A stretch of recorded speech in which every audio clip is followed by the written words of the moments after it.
Haziq, Sofia dan para penonton yang mulia Allah sekalian. Pertamanya ini merupakan satu anugerah daripada Allah. Kita kena ingat ke mana pun bahawa ketika Nabi membincangkan tentang umur umat terdahulu, umur mereka panjang-panjang. Ya. Macam contohnya Nabi Nuh AS berdakwah saja 950 tahun. Bayangkan kalau 1/3 daripada umurnya, umur Nabi ini lebih daripada 2000 tahun. Lalu Allah beri pada mereka umur panjang macam tu senang beribadah. Ya, kalau melakukan maksiat 100 tahun, 200 tahun nanti ada masa untuk recover balik. Tengok kan? Tapi kalau tak sedar tu? Tapi bezanya kita umat Islam umur kita pendek. Baru 60 tahun, 70 tahun dah meninggal dunia. Jadi satu anugerah Allah kepada umat ini iaitu diberikan kepada kita umur yang pendek tapi nilaian amalan tu besar di sisi Allah. Ada satu hadis tau, Haziq, Sofia, yang menggambarkan kelebihan umat Islam ni banding umat-umat dahulu. Dibandingkan Tafsir Tabari berkata seorang bekerja daripada subuh sampai ke zuhur berapa jam? Jam 7, 8, 9, 10, 11, 12, 6 jam. Menjelang waktu petang tunggu nanti petang kau dapat habuan. Datang yang kedua pula bekerja daripada zuhur baru ke maghrib. Berapa jam? Pukul 2, 3, 4, 5, 6, 7, 6 jam juga. Menjelang waktu maghrib tunggu nanti waktu malam kau dapat ganjaran kau. Tiba-tiba yang ketiga, pekerja yang ketiga tu datang beramal daripada maghrib isyak tak sampai 1 jam. Maka menjelang malam masing-masing diberi bahagiannya. Yang pertama 6 jam bagi 1 bag saja rewardnya. Yang kedua bekerja 6 jam pun dapat 1 bag juga. Tiba-tiba yang bekerja setengah jam atau 40 minit iaitu maghrib isyak dia beri 2 bag pahala ganjaran. Maka ketiga-tiga mereka argue depan Allah SWT. Ya Allah, macam mana ni? Kami kerja lama dapat 1, dia pun lama 1, dia kejap 2. Allah kata itu kelebihan aku. Aku beri pada siapa yang aku kehendaki. Jadi tuan-tuan, kelebihan yang ada pada kita umat Nabi Muhammad iaitu beramalnya sedikit, pahalanya besar, 1000 bulan. Lebih daripada 1000 bulan. Khairun min alfi syahrin. Allah mengatakan lebih daripada 1000 bulan. Jadi tentulah seorang itu rugi kalau dapat ganjaran macam tu, dibagi jaminan, dia tak mau buat. Katalah Haziq, Sofia bekerja dengan majikan mana-mana lah. Majikan ni baik. Bagi pada pekerja dia reward. Lepas tu banyak kelebihan dia bagi. Dan jujur, orang kaya. Kalau dia cakap percaya tak? Percayalah. Percayalah. Ramai pekerja dah dapat kelebihan itu. Dapat kereta, dapat pergi umrah, dapat apa kan? Dapat duit, dapat bagai-bagai peningkatan gaji. Ini kan Allah yang bagi pada kita macam-macam benda. Siapa bagi wajah handsome macam ni? Yang cerita seperti ini? Allah. Mata, telinga. Allah dah bagi kita proven segala nikmat yang dapat. Dia janji kita, kenapa kita tak kejar? Itu kerugiannya. Saya nak baca satu ayat dari tafsir Ibn Katsir ni. Sebelum pergi lebih jauh. Iaitu ayat 60 surah Al-Mu'minun. Bila Allah menyatakan wallazina yu'tuna ma atau wa qulubuhum wajilatun annahum ila rabbihim raji'un. Ada umat yang terdahulu iaitu sahabat-sahabat Nabi ni, kalau mereka buat satu benda di hujung buat itu mereka takut amalan mereka tak diterima oleh Allah. Ya, dah sembahyang malam, dah tahajud, dah baca Quran, dah sedekah, tapi mereka tetap ada jauh di lubuk hati itu terfikir Allah terima ke tidak. Ini namanya wajilatun. Jadi ketika ayat ini dibacakan, isteri Nabi Aisyah radhiyallahu anha, wanita yang salihah yang cerdik ini bertanya kepada Nabi, Rasul, agaknya ayat ini turun kepada orang yang buat maksiat kot. Orang tu berzina, mencuri, minum arak dan sebagainya. Kemudian dia buat benda-benda baik. Agaknya dia tu kot. Nabi jawab, tidak Aisyah. Untuk siapa? Tidak. Ayat ni untuk orang yang beriman, yang beramal saleh. Dalam beramal saleh itu pun dia masih takut lagi tak diterima oleh Allah. Jadi itu sebab dalam Ramadan ni sebenarnya tuan-tuan kita kesibukan dengan apa yang kita buru, dengan perkara-perkara bersifat hari raya, ialah silaturahim dan sebagainya bagus. Tapi tolong jangan abaikan peluang-peluang yang ada ni. Itu sebab kalau kita tengok, saya sikit je nak sebut. Boleh. Seorang ulama terkenal daripada Cordova dahulu namanya Ibn Hazm. Beliau berkata sebenarnya Nabi maksudkan itu Nabi dahulu beritahu tepat tarikh itu qadar. Tapi kemudian Nabi sembunyikan kerana ada benda-benda disembunyikan supaya kita bersungguh-sungguh mendapatkannya. Allah sembunyikan dosa paling besar supaya kita elakkan semua dosa.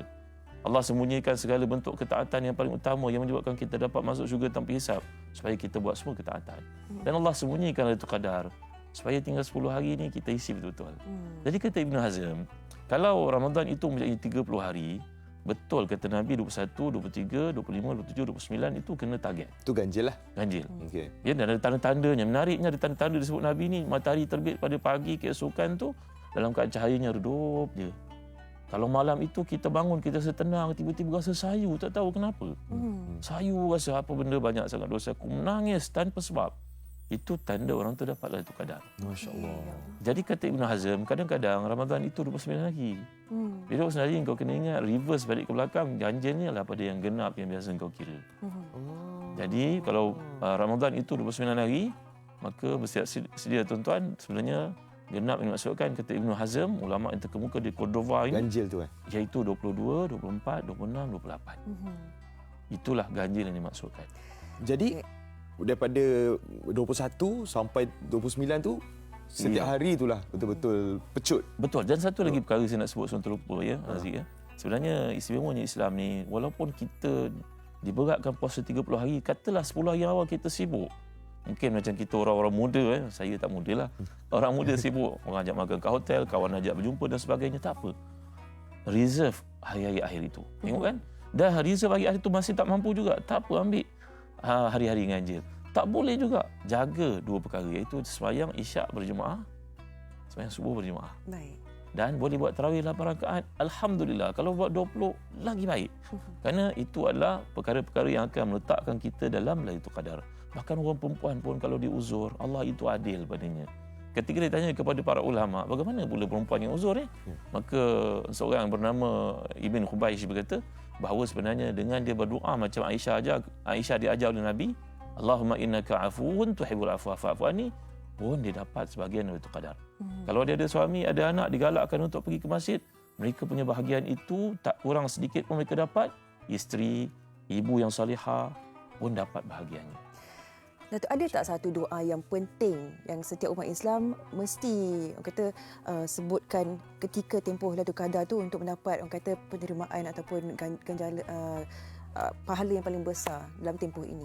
Satu daripadanya doa yang Nabi ajarkan tadi riwayat Tirmizi, Allahumma innaka afuwun tuhibbul afwa fa'fu anni. Ya Allah, engkau suka beri keampunan, berilah keampunan kepada aku. Dan indahnya perkataan bahasa Arab ni kalau kita tengok afa, ya, itu afa ni berarti menghilangkan.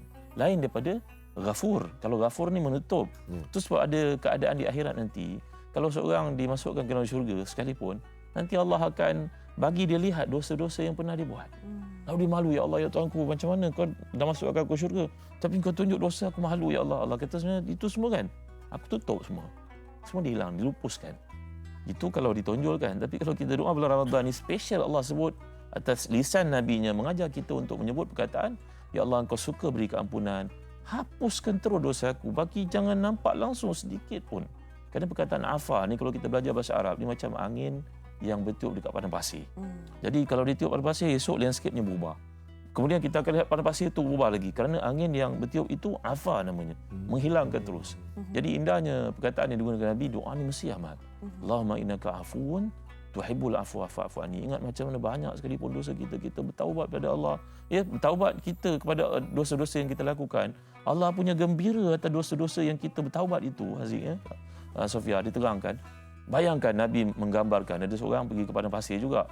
Dia bawa unta. Atas untanya ada makanan, ada segala macam keperluan, tempat tidurnya, pakaiannya. Unta ni macam satu desert cruiser kan. Tiba-tiba dia pun penat, dia tidur, bangun, tengok untanya dah ahlan wa sahlan wa jalan. Hilang untanya. Bayangkan siapa nak selamatkan dia tengah padang pasir. Dengan ulaunya, maka sebut ulau. Ulaunya banyak, binatang bisanya, orang jahatnya, perompak. Dia pun tengok, Allah, mati aku kat sini. Tak ada apa bantuan nampaknya. Tiba-tiba dia duduk beristighfar, itu datang untanya balik semula mencarinya. Dia punya gembira, dia terkejut. Ya Allah, betul ke unta ni Fatah Morgana ke apa? Dia pegang unta dia. Allah, kau balik semula. Aku ingat kau dah hilang tadi. Selamat aku dapat naik kau, dapat makanan, minuman atas kau ni semua. Ya Allah, gembiranya aku, ya Allah. Engkaulah hamba-Ku, aku Tuhanmu. Terbalik dia cakap. Kerana kegembiraan sangat tersasul kan. Ya Allah, gembiranya aku, ya Allah, terima kasihlah ya Allah, engkaulah hamba-Ku, aku Tuhanmu. Dia kerana terlalu gembira, dia cakap tersasul, terbalik. Dia cakap. Allah melihat kelakuannya itu, Allah gembira. Kerana terlalu gembira, dia tersasul. Allah gembira melihat tabiatnya, tingkah lakunya, kelakuannya. Allah gembira. Tapi Allah lebih gembira sehari-hari tuan-tuan perempuan bila kita bertaubat daripada dosa-dosa kita berbanding dengan apa yang Nabi ceritakan itu. Jadi inilah masanya, ini peluangnya.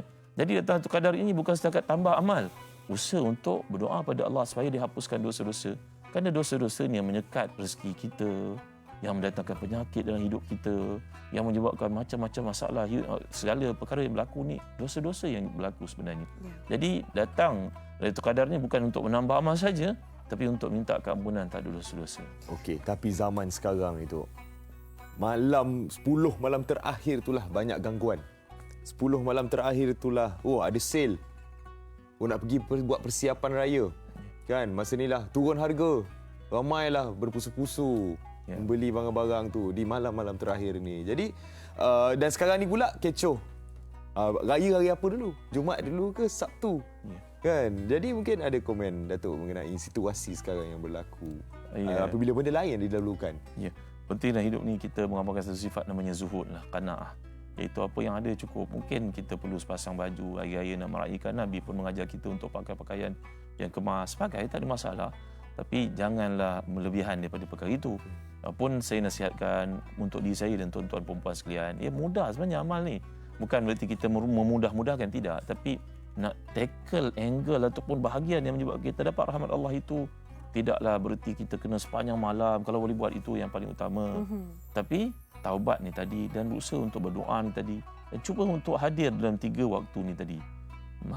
Isyak berjemaah, subuh berjemaah, ambil sebahagian daripada tarawih itu. Kalau kita tak boleh nak buat penuh pun tak apa, buat separuh. Dan ada satu zikir lagi saya nak ajar di samping tadi Sofia tanya doa Allahumma innaka afuwun tuhibbul afwa fa'fu anni. Dalam satu hadis riwayat Ibn Abi Syaibah itu kita mengucapkan agak panjang sikit doa ni tapi situ ramai orang telah hafal. La ilaha illallah wahdahu la syarikalah lahul mulku wa lahul hamdu wa huwa ala kulli syai'in qadir. Baca zikir ini pun menyebabkan kita dapat sebahagian daripada Lailatul Qadar. Sikit-sikit lama-lama jadi bukit insya-Allah. Datuk, akhir sekali saya nak bertanyakan soalan ini lah. Bagi mereka yang saya baru ini lihat di media sosial, ramai antara golongan orang tua yang uzur, sakit, yang mungkin tak dapat nak beribadah seperti dulu, dan juga wanita-wanita yang mungkin pada penghujung Ramadan ini datang pula uzur dan sebagainya. Jadi apakah antara cara untuk golongan-golongan ini untuk juga merebut dan menggandakan pahala dalam tempoh yang cukup penting Lailatul Qadar ini? Ya, yang pertama tadi banyakkan istighfar, minta ampun pada Allah. Astagfirullah, astagfirullah, astagfirullah. Yang kedua, la ilaha illallah wahdahu la syarikalah. Lahul mulku wa lahul hamdu wa huwa ala kulli syai'in qadir. Yang ketiga, ucapkan selawat. Allahumma salli ala Muhammad wa ala ali Muhammad. Ya ibu-ibu, yang keempat, kalau kita tak boleh sembahyang berdiri, boleh sembahyang duduk. Tak boleh sembahyang duduk, boleh sembahyang atas tempat baringan pun boleh. Kita bahkan kalau mudahnya sembahyang sunat ni dalam kereta pun kita boleh sembahyang tau. Bukan traffic light boleh sembahyang duha. Ya, mudah. Sembahyang sunat tidak disyaratkan untuk menghadap kilat, untuk berdiri. Tapi kena tutup aurat lah. Maknanya kita kena sembahyang itu dalam erti kata dalam kenderaan pun boleh sembahyang sunat. Berwuduk semualah. Berwuduk, ya. Jadi itu kelonggaran yang diberikan dalam Islam untuk kita. Jadi kaum ibu dan juga ibu bapa yang mungkin uzur pada waktu-waktu seperti ini, jangan lupakan, jangan lekang mulut kita daripada mohon keampunan kepada Allah Subhanahu Wa Taala. Ini menyebabkan, kata Imam Syafi'i lagi, sebenarnya malam itu punya kelebihan yang tersendiri dan siang pun jangan kau abaikan. Mungkin malam kau tak sempat nak sedekah subuh, orang cerita pada ini dan sebagainya. Siang boleh transfer kan? Boleh online kan? Jadi siang pun bahagiannya sama juga, kata Imam Syafi'i, untuk kita teruskan sekinambungan hari-hari kebaikan ini, jangan kita abaikan. Masya Allah. Jadi gunalah peluang yang ada ni di hari-hari terakhir ni untuk kita kejar lagi malam Lailatul Qadar ni, yang mungkin bagaimana tadi Datuk cakap akan ada beberapa orang yang berpeluang, yang untung boleh bertuah, yang boleh melihat malam Lailatul Qadar tu. Perkara ini disebutkan oleh para ulama, tak menafikan ya. Azik, ada orang yang kadang-kadang dia melihat pokok sujud. Ada orang dia perasan malam itu sunyi. Ada orang dia merasa sejuk. Ada orang dia duduk dalam bilik gelap pun jadi terang. Ada orang didengar malaikat bercakap. Memang ini ada berlaku pada orang tertentu, disebut di para ulama hadis ya. Dan ada pula yang melihat cahaya turun daripada langit, lepas tu dia rasa syahdu, rasa sedih. Jadi ada berbagai-bagai kelebihan yang Allah berikan kepada manusia. Tapi dalam menariknya, kata Al-Imam As-Sawi, kalau seseorang itu tak mempedulikan tanda-tanda itu kerana fokusnya sibuk beribadah dan dia tak nampak pun tanda-tanda itu, dan tiba-tiba dia beribadah kena pada Lailatul Qadar, dia dapat pahala lebih banyak daripada orang itu semua. Jadi mungkin doktor-doktor kat hospital merawat pesakit kan, memang tak sempatlah nak tengok tanda-tanda ni. Ya, polis yang sedang bertugas, terima kasih ya pada polis-polis yang bekerja, masya-Allah, menjaga keselamatan, tentera. Ya, cikgu-cikgu yang siang hari mungkin mengajar anak-anak sebagainya. Mungkin malam kita tak diberi tanda-tanda seperti itu. Usah risau, usah bimbang. Tanda-tanda itu kelebihan yang diberikan kepada orang tertentu sahaja. Mungkin kerana kelebihan-kelebihan yang ada pada dia yang tak ada pada orang lain, tapi beramallah pada perkara-perkara yang nyatakan tadi, pada 4 perkara tadi. Ambil berat sembahyang isyak berjemaah, ambil berat sembahyang subuh berjemaah, ambil berat untuk sembahyang tarawih walaupun sebahagian, dan ucapkan la ilaha illallah wahdahu la syarikalah lahul mulku wa lahul hamdu wa huwa ala kulli syai'in qadir. Dan juga Allahumma innaka afuwun karim tuhibbul afwa fa'fu anni. Begitu juga Allahumma inni as'aluka ridhaka wal jannah wa a'udzubika min sakhatika wa nar. Selalu kita dengar dalam sembahyang tarawih. Insya-Allah tuan-tuan, hati yang baik itu akan menjemput rahmat Allah untuk datang, insya-Allah. Insya-Allah, insya-Allah.